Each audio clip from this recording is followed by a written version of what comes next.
Good evening, everyone. Good evening. As you can tell, I'm not feeling my best today, and so my brain is probably operating at a little bit less than 100%. Good afternoon, everyone, and thank you for tuning in to Mondays with Mendy.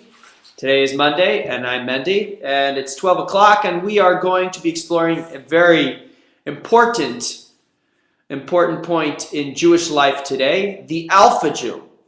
Yes, of course we know that the alpha male exists in society today, and oftentimes the alpha male is honored and valued in many distinct ways, and everybody always sees the alpha male come into the room. They notice how he stands, how broad he is, how tall he is, the might and force that he represents. That's the alpha male. And if you were the alpha male in college, then you did the picking. And if you weren't, you were the one picked on. That's the way the world runs. But what is the Alpha Jew? And does it even exist? And why is it that there's such a feeling, such a perspective on Jewish people that they indeed are a meek people? For so long, we've always thought of the good Jewish boy as the smart, intelligent young man that went on to become a doctor or a lawyer or accountant, but not necessarily the guy that would stand up to a fight, the guy that was willing to punch back and really be the alpha male in society. So there's a story told about a young man who comes from Russia to Texas, big state of Texas, and he gets to Texas and he understands that to survive in Texas, you've got to adapt and conform to the society of Texas. Russian standards and Russian Jewry just wouldn't cut it. So he starts to build a life for himself in Texas, and he's very successful. And eventually he sends for his dad to come over as well. But his dad is still an old-timer, an Orthodox, traditional Jew who's dressed like a traditional Jew in his black hat and his long black coat. And so when he gets to Texas, his son says, "Listen, Dad, I don't think that's going to cut it. That garb's just not going to fly here." So he goes ahead and changes his dress, and he buys him new clothes. He has him trim off his beard and takes off the hat, and he buys him this big 10-gallon cowboy hat. And he puts on the hat, and all of a sudden his dad starts to cry. And he turns to his dad and he says, "Dad, why are you crying? What's the matter?" He says, "I'm crying because we lost the Alamo."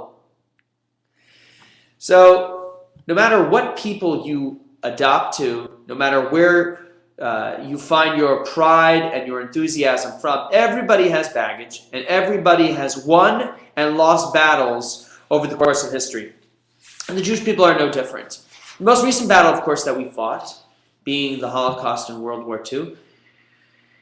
And yes, while many, many Jews were killed, there were definitely pockets of resistance, the most notable being the uprising in the Warsaw Ghetto. And the reason that the uprising is lauded and respected and talked about as extensively as it is, even though it was such a small group of people that participated in the Warsaw Ghetto uprising, the reality is that it represented the feelings of so many that wanted to stand up and fight back against the Nazi perpetrators, but didn't have the opportunity or the ability to do so. And here you had a group of people that were able to, that were entirely unsuccessful, to the point where the uprising was squashed a couple weeks after it began, simply by leveling the quarters where the Jewish fighters were staying. So while it was terribly unsuccessful, it represented the need and the desire to stand up and fight back for what you believe in. But why is it that Jewish people have this stereotype of being a meek, sheepish people? Rather than some of the other peoples and societies of the world, maybe the Irish or Italians, or who have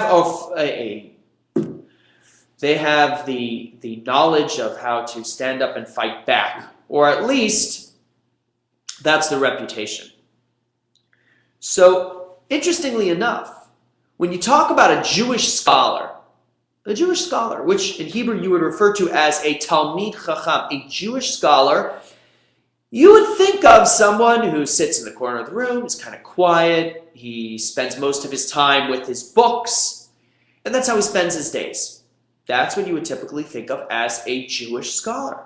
But in the Talmud, a Jewish scholar is known for a very unique quality. And I quote, "A scholar who does not avenge himself and does not bear grudges like a serpent is not a real scholar."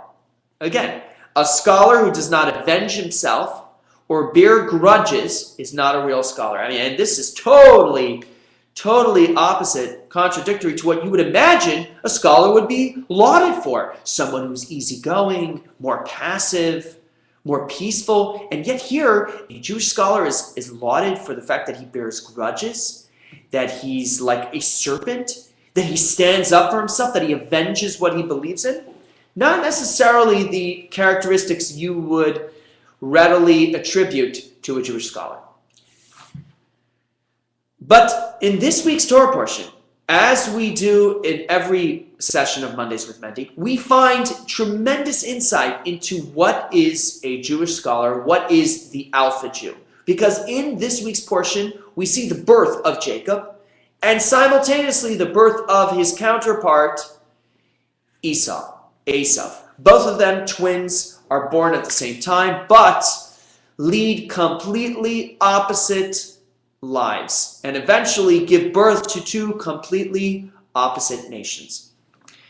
Even when they're in Rebekah's womb, before they're born, already they begin to battle. And as it says that Rebekah would feel tremendous labor pains depending on which location she was at, because the location would inspire a different one of the twins. A synagogue would inspire Jacob, while certain field and military and aggressive institutions would inspire Esau. So ultimately, she seeks out the counsel and advice of one of the wise men, one of the God-fearing men of the time, and he says, "You have two children inside of you that are two completely opposite individuals and will ultimately be progenitors of two great nations, but two very, very different nations." And what is the difference between them? Quite simply, Esau is known as a man of the field, being that he was a hunter and a fighter, two activities that took place in the field. And Jacob is known as a man of the tent, because he studied all day long. Again, stereotypes that reinforce the belief, reinforce the reputation that Jewish people are meek and sheepish. So is that the full extent of a Jewish person? Is the Alpha Jew simply someone that's smarter than the rest? Does bronze complement the brains, or is it the brains alone that represent who we are? Without question, those two people, Jacob and Esau, do give birth to nations that are completely opposite. And the Jewish people definitely have not always been known for their brutish might and military force. But maybe, just maybe, there is an opportunity to find the strength to stand up what we believe in and actually become a true alpha male, or female for that matter. So let's take a closer look at Jacob, who he is, what he stands for, and what he represents, and how that legacy can be carried on by each and every one of us. So Jacob was a very wealthy person, but how did he become wealthy? He became wealthy through his livestock. He would care for animals, and through caring for the animals, he would raise funds, sell the animals, raise more funds, and that's how he led a comfortable lifestyle for him and his entire family. Remember, he had a large family because he's got 4 wives and 12 sons and daughters. So he became very wealthy through his engagement in cattle. But what was his primary flock were sheep. His primary flock were sheep. That's who he cared for mostly, was for the sheep. Now, sheep are not known to be especially vicious or aggressive animals, which is why we say they were led like sheep to the slaughter, or people were sheepish, meaning that they were quiet, timid, meek, right? We have a term here at Chabad that we use where we call certain people sheeple. And those are people that act like sheep. They're called sheeple because they can be easily led and simply follow the leader. And that's what sheep do. Sheep don't have innate or born leaders, but rather the first sheep to start to move in the flock becomes the leader, and everyone simply follows after him. Different than most other animal kingdoms where leadership is established with a much more complex and complicated criteria. But sheep literally have this reputation for a good reason, because they will simply follow whoever's moving in front of them. So again, we see that Jacob and his care for sheep simply reinforce this stereotype, reinforce this reputation for being a weak and timid people. Maybe if we look at the spiritual significance for sheep, we can find some greater insight.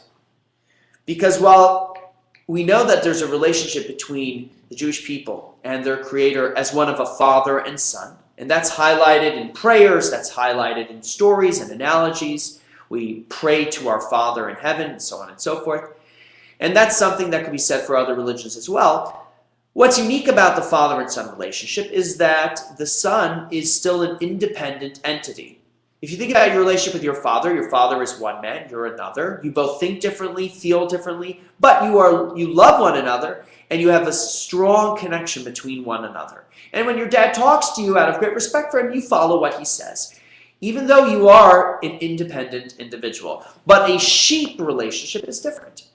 And in fact, there is this dynamic in the relationship with God, and it is highlighted, the relationship of a sheep to a shepherd. The Jewish people being the sheep, God being the shepherd. But you know when that relationship is highlighted? When we talk about the subservience that someone has that isn't based on logic and rationale. Again, so sheep, whether you look at it from a physical perspective or from a spiritual perspective, sheep represent meekness. They represent timidity. They represent simply following what's being done in front of you. They do not represent the alpha, not the alpha in animals and not the alpha in people. So Jacob, a man of the tent, studies all day. When he ventures out, he takes care of sheep. How could you possibly see any semblance of an alpha male in Jacob's behavior? And if Jacob is ultimately the father of the Jewish people, the father of the 12 tribes of Israel, is there any opportunity for you and me to rise up and become this alpha human being? So, the key to the answer lies in the word sheep.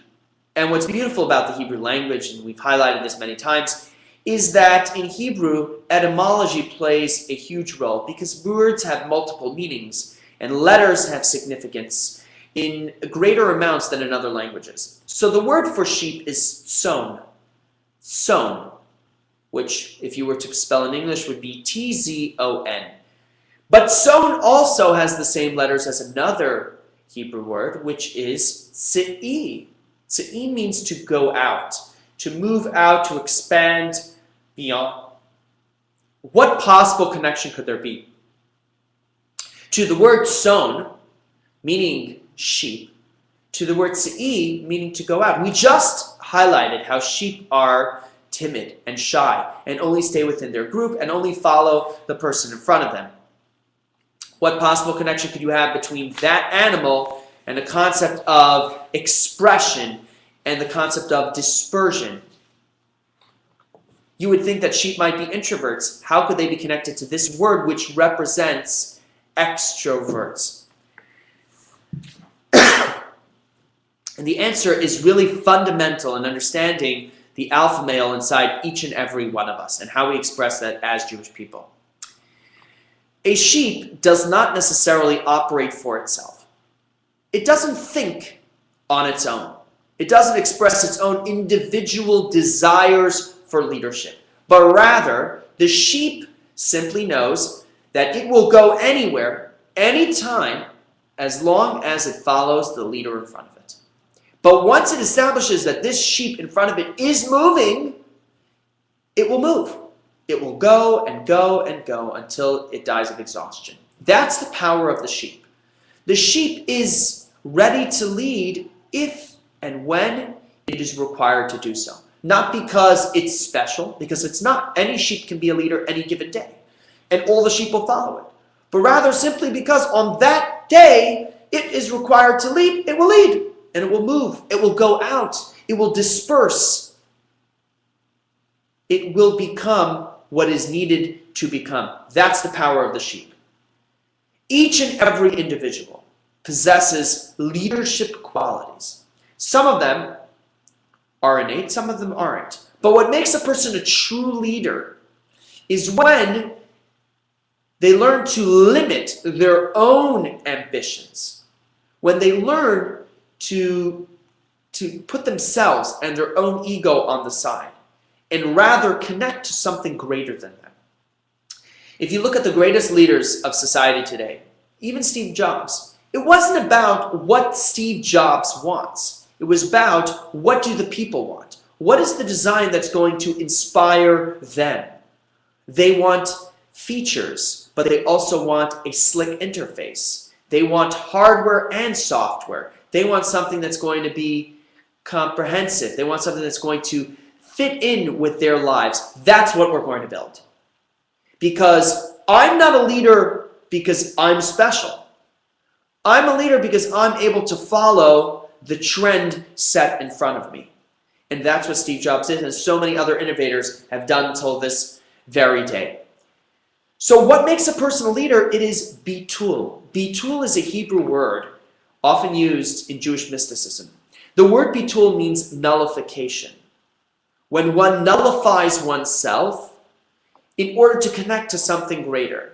If you put yourself in the way, then you're only as powerful, only as strong as your individual self. And as big as you are, as intelligent as you are, as good looking as you are, as funny as you are, as wonderful as you are, you're still just you. And when you lead based purely on your own ambitions, you're only as strong as your own personal strength. But when you take yourself out of the equation and you connect with something greater than oneself, then your strength is not yours alone, but rather what you represent. You represent something much greater. That's the force behind you. And there's no alpha male in the world that can compete with that strength, with that force. You see it when you have a choir.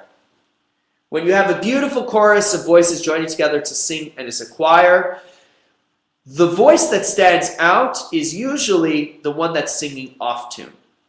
Because by design, the choir is only as good as everyone merging into one harmony, singing as one in unison. Only then does the choir achieve true perfection. When everyone is nullified and has taken themselves out of the equation, their true greatness can be highlighted. When you get pulled over on the side of the road, I hope this hasn't happened to you recently, and I've been very good. So mom, if you're watching, no speeding tickets lately. But when you get pulled over on the side of the road and you see those glaring lights behind you, and you see the officer walking over to your car, right? You get a little nervous, a little bit of trepidation. Why is that? It has nothing to do with the individual police officer. You're not afraid that he's going to shoot you. You're not afraid that he's necessarily, hopefully not. You're not afraid that he's going to harm you physically, that he's going to beat you up, that he's stronger than you or smarter than you. You're not afraid of any of that. You're afraid of the fact that you have a problem with the law. Because this police officer represents the law, and the law is powerful. And that's the fear that you have. Not of him alone, but of what he represents. The same thing could be said for a company.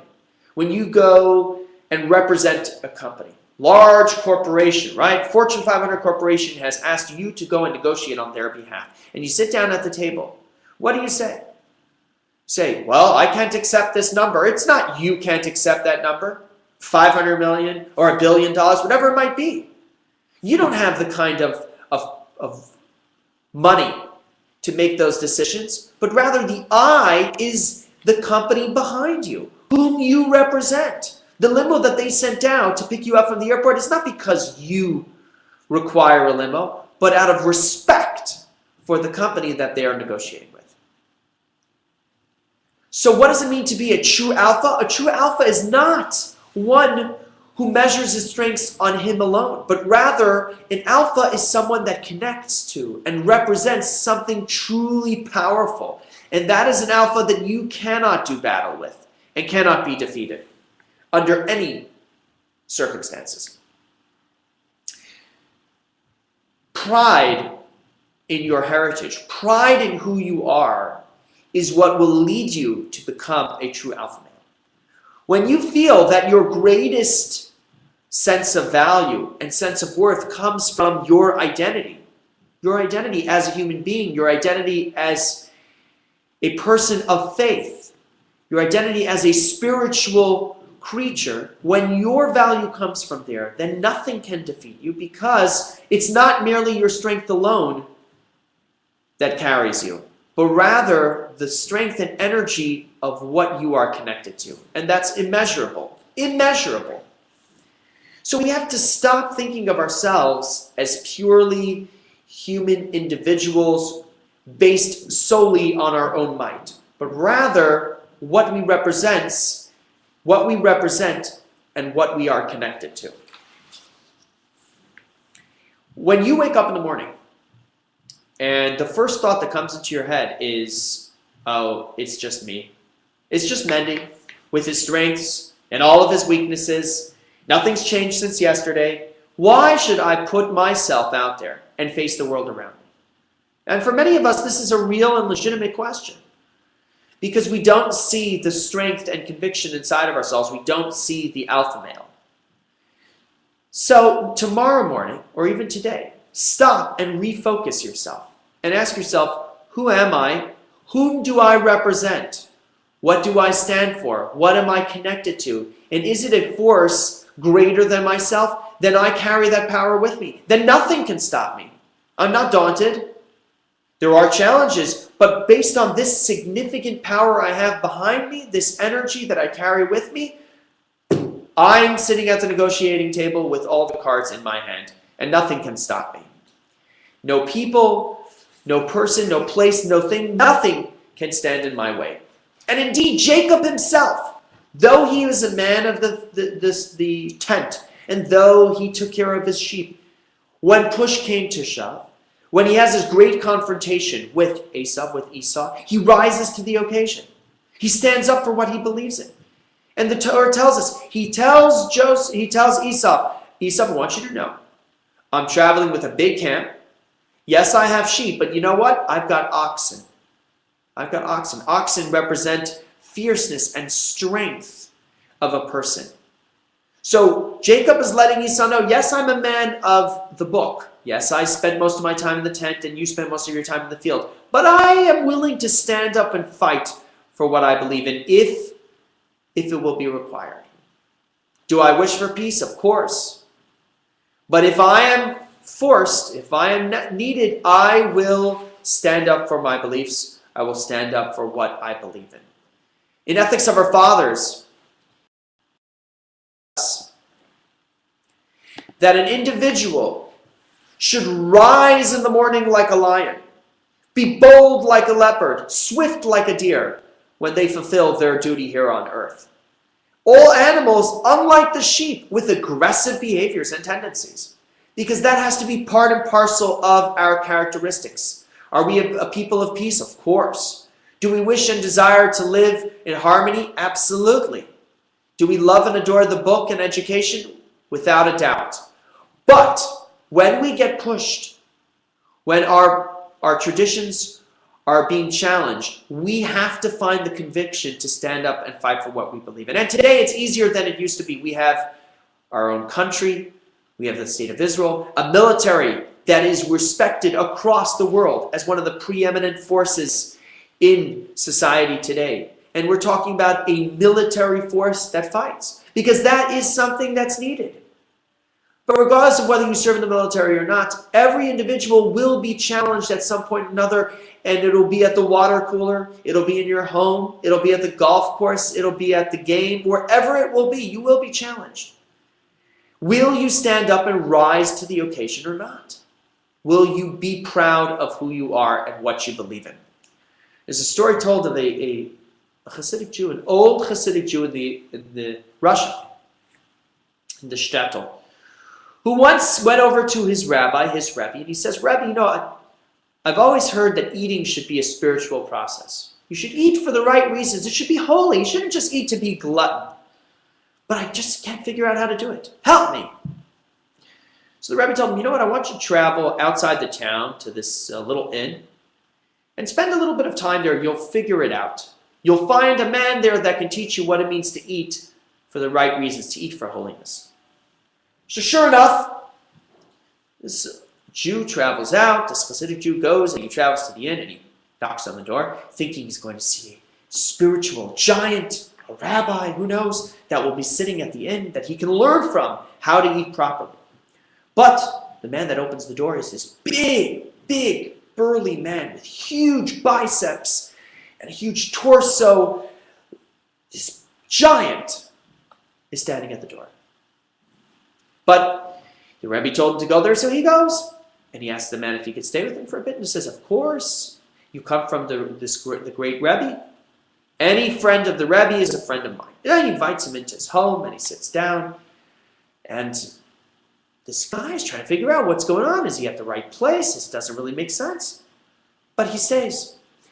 And it comes time for meals. Breakfast starts, and at breakfast, this giant of a man, his host, wolfs down an entire loaf of bread, 12 eggs, and a pitcher of milk. Lunchtime is no different. He eats a huge fish with sauce and side dishes and another loaf of bread.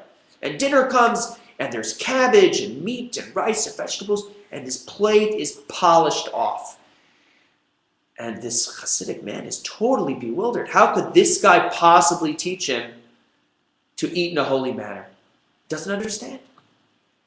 He says thank you for his time, and he starts to leave, and turns to the man, and before he leaves, he says, I see you eat so much, and you're a big man. He says, tell me, what is your secret? What is the reason for your appetite? So the guy turns to him, and he says, in this very humble and sweet voice, he says, when I was younger, when I was a kid, I would walk to the synagogue with my dad. My dad was this older Jew, and unfortunately thugs would attack him and hit him and beat him. And on that day I vowed that when I grew older, I would do whatever in my power, eat whatever I had to, exercise as much as I need to make sure that I would never be picked on again. And this was the greatest example of how to eat for a holy cause, for a spiritual cause. Every bite of food that this man ate was with the intention of building his pride in who he was and strengthening his character. So when we go through life, we need to be asking ourselves, do we have the strength and conviction that we need? That if we're ever called upon, if we're ever pushed down, if we're ever challenged, our faith, our tradition, our way of life, will we rise to the occasion? Because that's the Alpha Jew. The Alpha Jew does not seek out conflict. The Alpha Jew doesn't seek challenge. But the Alpha Jew knows that when it arrives at his doorstep, he is ready and able to rise to the occasion. Just like Jacob, totally content to take care of his sheep and his flock and his family. But when challenged by Esau, he prepares for battle. Let us all take note. Let us all heed this message and strengthen our pride in who we are, in our heritage, and our traditions. And let us be sure that when we are called upon to stand up for what we believe in, that we are there and we answer the call. Thank you for joining me. As always, feel free to email me with any questions, comments, quirks, critiques you might have about Mondays with Mendy at our email address, which is askmendy@gmail.com, askmendy@gmail.com. Of course, our website, ChabadSouthTampa.com, for all information and events coming up very soon in just over 2 weeks. Hanukkah. We have wonderful events going on, and we hope to see you there. Next week, Monday at 12 o'clock, we'll continue our discussion talking about the green-eyed monster, how envy can become a force for good. Have a wonderful rest of the day.